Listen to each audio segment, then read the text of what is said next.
La meilleure façon de se venger est de le faire à chaud et avec des drones en prime. C'est l'approche qu'a adoptée l'Ukraine fin janvier en utilisant des drones pour tirer sur des villes de 13 régions russes, dont Moscou et la Crimée. Vladimir Poutine, le président de la Russie, a reçu une dose de sa propre médecine. Il a détruit son adversaire avec ce type d'attaque pendant toute la durée du conflit en Ukraine. Moscou est désormais le théâtre permanent de la guerre et l'anarchie guette la Russie. Quel a donc été le résultat de l'énorme attaque de l'Ukraine par essaim de drones? Quelle a été la réaction de la Russie? Et pourquoi cet incident est-il un exemple clair du karma qui frappe durement Moscou? L'Ukraine a lancé plus de 100 drones au-dessus de la Russie le 24 janvier. L'objectif des drones était de causer autant de dégâts que possible à Moscou et ses environs. Dans ce qui est actuellement considéré comme l'une des attaques les plus importantes de l'Ukraine sur le sol russe depuis que Poutine a lancé sa campagne militaire spéciale, les opérateurs de drones ukrainiens ont réparti leur énorme essaim sur 11 districts russes. Les zones ciblées étaient Bryansk, Engels, Moscou même et Ryazan, où se trouve l'une des plus importantes raffineries de pétrole de Russie. De plus, les motivations de l'Ukraine pour mener cette attaque de drones sont clairement évidente. Cette attaque massive n'est que la plus récente d'une série d'attaques qui montrent la capacité croissante de l'Ukraine à frapper des cibles en Russie selon Politico. Ces attaques sont utilisées par l'Ukraine pour détruire la capacité de Poutine à maintenir sa machine de guerre, la quantité de munitions d'artillerie et de carburant pouvant être envoyées sur les lignes de front est en baisse en raison de la destruction des stocks de munitions et de la fermeture des raffineries de pétrole. Oleksandr Syrski, le général en chef de l'armée ukrainienne, a tout expliqué. La quantité moyenne de munitions d'artillerie utilisée par l'armée russe a été réduite de moitié depuis plusieurs mois. Selon M. Syrski, ce nombre est bien inférieur à ce qu'il était lorsqu'il atteignait 40 000 par jour. Par conséquent, la dernière attaque de drones ukrainiens sur Moscou, qui a été des plus destructrices, a clairement pour but de couper les voies d'approvisionnement russes. Mais quel a été le résultat précis de cette attaque avec plus de 100 drones? Dans les heures et les jours qui ont suivi le début de l'attaque ukrainienne, des rapports ont commencé à arriver et certains des meilleurs résultats de l'Ukraine sont venus de Ryazan. Selon Reuters, les nombreuses citernes de stockage de pétrole de la raffinerie de Ryazan ont été la cible de l'attaque des drones. La Russie a peut-être gaspillé des centaines de milliers de barils de diesel et de pétrole qui auraient pu être vendus ou transférés à ses troupes de première ligne lorsque ces unités ont pris feu. La raffinerie a également subi des dommages matériels, notamment un hydrotraiteur qui a été réduit en ruine et un quai de chargement de train qui a été détruit, ce qui a limité la capacité de la Russie à transporter du pétrole dans l'ensemble du complexe de Ryazan. Ce dernier équipement est crucial afin de rendre les produits pétroliers raffinés adaptés à une utilisation dans les automobiles, les réservoirs et les avions russes. Les hydrotraiteurs filtrent les contaminants afin de continuer à approvisionner les troupes de Poutine en carburant. La Russie doit maintenant tenter de remplacer cette pièce de machinerie inestimable ou risquer que son installation de Ryazan devienne un maillon faible. La BBC a fourni plus d'informations. Elle affirme que le complexe de Ryazan est l'une des plus grandes raffineries de pétrole de Russie, s'étendant sur une superficie impressionnante de 6 km². La BBC a confirmé les images de l'attaque qui montrent des personnes s'éloignant de la raffinerie en voiture et à pied alors qu'une énorme boule de feu jaillit dans les airs. L'Ukraine aurait frappé le site de Ryazan à 2 reprises en comparant les panneaux et le tracé de la route aux photos de l'usine avant l'attaque.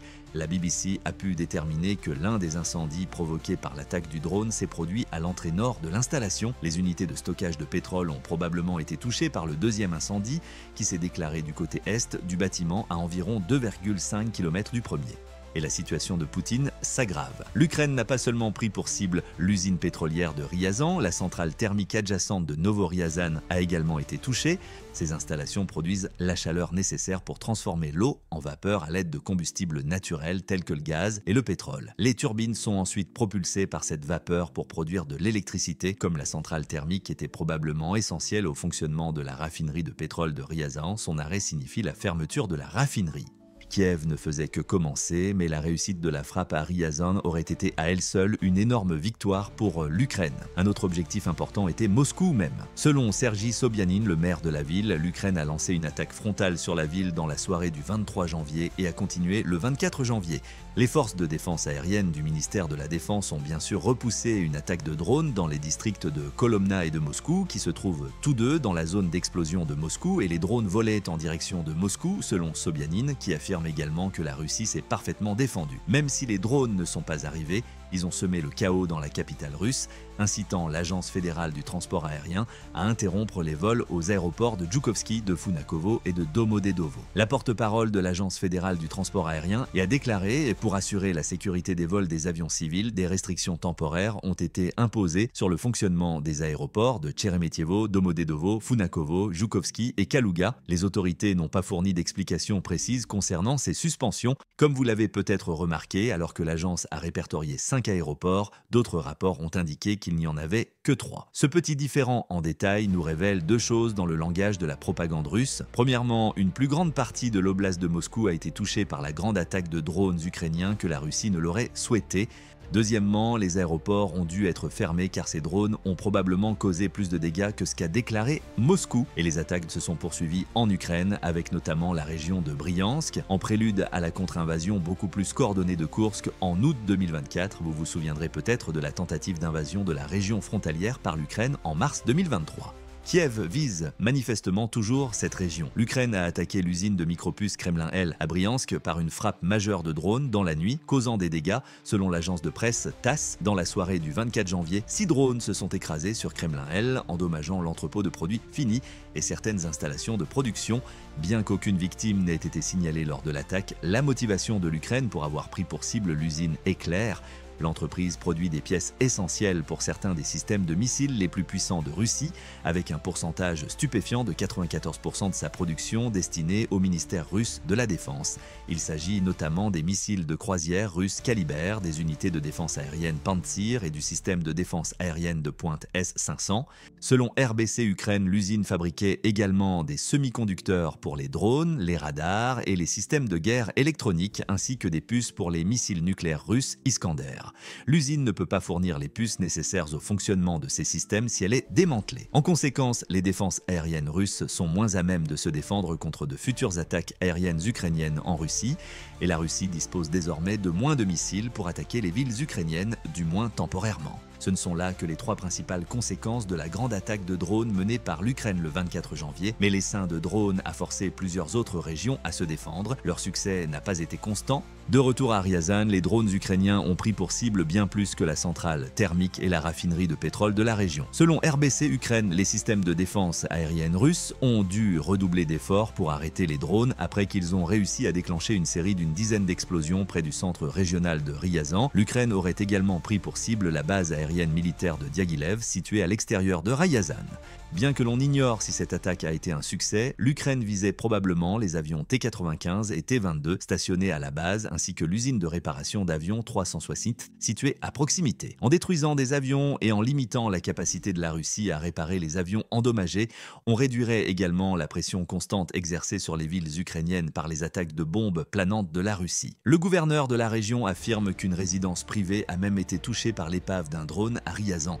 D'autres drones ukrainiens ont semé le chaos à Saratov. Selon les médias russes, l'Ukraine a tenté de frapper une raffinerie de pétrole dans la région et jusqu'à 7 explosions ont été entendues dans et autour de la ville à la suite des attaques de drones. Il semble que les drones ukrainiens Luti et Boba, ce dernier étant un drone kamikaze qui explose à l'impact avec sa cible, aient mené cette partie de l'attaque. Les systèmes de défense aérienne russes ont de nouveau été mis à contribution après que les frappes eurent été suffisantes pour inciter Saratov à lancer une alerte à la bombe. Enfin, la Russie affirme que le Tatarstan, une république russe située à environ 1100 km de l'Ukraine, a été menacée d'une attaque de drone. Cette attaque de drone ne semble pas avoir réussi, mais peut-être n'était-elle pas nécessaire. Le 11 janvier, l'Ukraine a lancé une attaque de drone contre une grande raffinerie de pétrole dans la région. Quelle a donc été la réaction de la Russie à l'attaque de drone en Ukraine?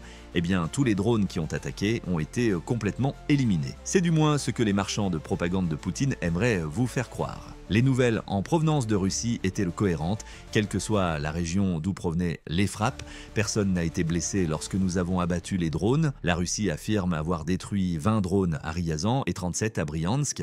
En outre, elle signale que 17 drones ont été abattus au-dessus de Saratov et de Koursk, 2 autres régions ciblées par l'Ukraine, probablement pour aider ses forces d'occupation dans l'oblast. 6 drones ont été abattus à Belgorod, 7 autres au-dessus de Moscou et 7 autres encore à Voronezh, Toula et Orel. En outre, la Russie a affirmé avoir détruit 3 autres drones ukrainiens au-dessus de Leningrad et en avoir abattu un au-dessus de la Crimée saisie pour faire bonne mesure. Cela fait 115 drones en tout et selon la Russie, aucun d'entre eux n'a atteint ses objectifs. Les aéroports fermés près de Moscou, les restes calcinés d'une raffinerie de pétrole à Ryazan et l'usine de micropuces détruite à Briansk ne sont pas d'accord avec cette conclusion, en étant évasives sur les dommages matériels et en soulignant que ces défenses aériennes ont facilement maîtrisé l'ensemble de l'attaque. La Russie tente de nier tout impact de l'Ukraine, comme c'est si souvent le cas. Poutine affirme que nous devrions tous ignorer les graves conséquences de cette attaque massive de l'Ukraine, mais ce n'est pas possible. Après tout, l'Ukraine a déjà démontré sa capacité à frapper la Russie en plein cœur le 24 janvier. Cette attaque massive avait ses précurseurs.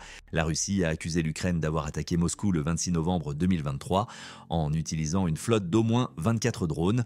Comme d'habitude, la Russie a affirmé que tous ces drones avaient été détruits par ses systèmes anti-aériens, la majorité d'entre eux s'étant écrasés au-dessus de Briansk, de Kalouga et de Toula. Concernant cet incident et les allégations de la Russie selon lesquelles les débris de l'un des drones abattus auraient heurté et blessé une seule personne dans un immeuble d'habitation de Moscou, l'Ukraine était restée largement silencieuse. Cette frappe modeste aurait pu être un test des défenses aériennes russes. Le 10 novembre 2024, plus d'un an plus tard, l'Ukraine a tiré un autre essaim de drones en direction de Moscou. Au moins 5 personnes ont été blessées lorsque 34 drones du groupe qui a attaqué Moscou cette fois-ci ont forcé les vols à être détournés de 3 des principaux aéroports de la ville. L'Ukraine a utilisé une flotte d'environ 50 drones pour cibler la Russie occidentale en plus de ses 34 drones. Une fois de plus, la Russie a affirmé que l'attaque avait été gérée. Le ministère de la Défense l'a même décrite comme une tentative d'attaque terroriste de la part de l'administration de Kiev. Naturellement, elle a fait cette déclaration en omettant commodément le fait que le même soir, la Russie avait également tiré 145 drones en direction de l'Ukraine. Et nous pouvons déduire la réponse à notre question suivante de cette connaissance. Pourquoi l'attaque massive de drones menée par l'Ukraine le 24 janvier a-t-elle enflammé Moscou et ses environs? En un seul mot, nous pouvons résumer la réponse. Des représailles, en effet, l'Ukraine note à juste titre que chaque attaque contre une usine de traitement de micropuces ou une raffinerie de pétrole nuit à la machine militaire russe en réduisant la quantité de carburant que la Russie peut fournir à ses troupes et en empêchant Poutine de produire les armes qu'il utilise pour attaquer les villes ukrainiennes. De tels dommages réduisent à quoi la pression sur les lignes de front. Cependant, l'essentiel ici est de frapper les villes ukrainiennes. Poutine a utilisé toute son opération militaire spéciale pour frapper l'Ukraine et maintenant l'Ukraine vise la Russie sur son propre sol. Le président russe subit les conséquences de ses actes. En effet, des rumeurs ont circulé selon lesquelles la Russie aurait lancé un drone près de Kiev le jour même où l'Ukraine a lancé son offensive de drones. Au moins 3 personnes ont été tuées lors de cette attaque qui a également endommagé 8 maisons, un complexe d'appartements résidentiels, quelques bâtiments commerciaux et plusieurs voitures. De telles attaques contre des villes ukrainiennes ont été une caractéristique déterminante de la stratégie de guerre de Poutine. Poutine utilise des drones et des missiles pour bombarder les villes qu'il veut capturer, tandis que ses soldats sont tués en grand nombre lorsqu'ils participent à des attaques humaines au sol. Les exemples abondent. Comme nous l'avons déjà indiqué, la Russie a envoyé plus de 140 drones pour frapper le territoire ukrainien, ce qui a incité l'Ukraine à lancer une attaque de drones sur Moscou en novembre 2024. La Russie a lancé une attaque de missiles sur Kiev et Kharkiv en juin 2024, alors que l'une des bombes guidées que la Russie a tirées sur Kharkiv a réussi à passer les défenses aériennes et a tué un civil. Des morceaux d'un autre missile que l'Ukraine a détruit en plein vol sont tombés sur un complexe d'appartements de la banlieue de Kiev. 3 mois plus tôt, la Russie avait lancé une autre série d'attaques contre Kiev. Même maintenant, Kharkiv est fréquemment attaqué, probablement parce que Poutine pense que ses troupes peuvent s'emparer de la ville.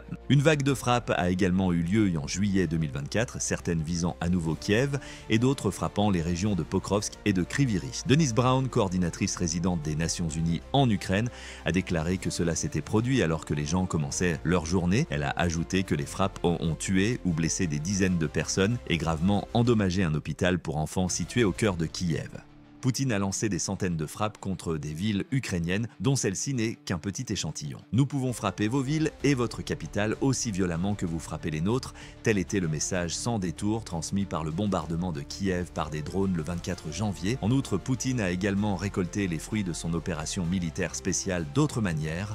La Russie a également attaqué le réseau électrique ukrainien pendant la majeure partie de l'année 2024. L'objectif de Poutine est simple, il veut couper l'électricité des villes ukrainiennes, laissant les habitants dans la peur et le froid extrême lorsque ces frappes ont lieu en hiver. 9 jours avant l'attaque de drones de l'Ukraine contre Moscou, la Russie a lancé l'une de ses attaques contre le réseau électrique. Selon NBC News, le raid a impliqué 70 drones de frappe et plus de 40 missiles, dont une trentaine ont pu être abattus par l'Ukraine. Malheureusement, comparé à d'autres frappes russes qui visent les réseaux électriques ukrainiens, celle-ci a été plus efficace.